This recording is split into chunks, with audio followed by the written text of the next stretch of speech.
Hi అండి, welcome to my channel cooking with గుణ. ఈరోజు దొండకాయ కొబ్బరి ఫ్రైని ఎలా చేసుకోవాలో చూద్దామండి. చాలా సింపుల్గా చేసుకోవచ్చు. దొండకాయలను ముందుగా కడిగి శుభ్రం చేసుకుని నేను వీడియోలో చూపిస్తున్న విధంగా సన్నగా పొడుగ్గా కట్ చేసుకోవాలి. దొండకాయలను మనం ఎంత సన్నగా వీలైతే అంత సన్నగా కట్ చేసుకుంటే ఫ్రై అవ్వడానికి తక్కువ టైం తీసుకుంటుంది. స్టవ్ మీద ఒక ప్యాన్ పెట్టుకుని 1 టేబుల్ స్పూన్ వరకు ఆయిల్ వేసుకోవాలి. దొండకాయ ఫ్రైకి ఆయిల్ ఎక్కువ పడుతుందండి కొంచెం ఫ్రై అవ్వడానికి.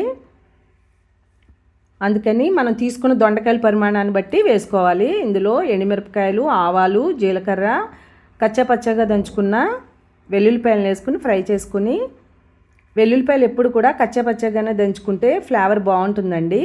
పచ్చిమిర్చి, ఉల్లిపాయలను కూడా కలుపుకొని కొంచెం కలర్ వచ్చేంత వరకు ఫ్రై చేసుకున్నాక అందులో ఒక చిటికెడు పసుపును కూడా యాడ్ చేసుకుని మనం తరిగి ఉంచుకున్న దొండకాయ ముక్కలను వేసి కలుపుకోవాలి. దొండకాయలు ఎప్పుడు సన్నగా తరుక్కుంటేనే ఫ్రై ఈజీగా తొందరగా అయిపోతుందండి. దొండకాయలని మనం ఎక్కువగా టైం తీసుకుంటుందని, ఆయిల్ ఎక్కువ పడుతుందని మనం తొందరగా చేయడానికి ఇష్టపడం. కానీ దొండకాయలు వారంలో ఒకరోజు తినాలండి. ఇది షుగర్ను కూడా కంట్రోల్ చేస్తుంది. ఇందులో ఐరన్, కాల్షియము, మెగ్నీషియము మరియు ఫైబర్ కూడా ఉంటుందండి. తప్పకుండా తీసుకుంటే మంచిది. ఈ దొండకాయలు ఈ రకంగా ఫ్రై అయిన తర్వాత ఒకసారి కలుపుకొని ఇందులో రుచికి సరిపడా సాల్ట్ని, 1 స్పూను కారాన్ని, మనం తీసుకునే దీన్ని బట్టి కారాన్ని కూడా వేసుకుని కలుపుకోవాలి.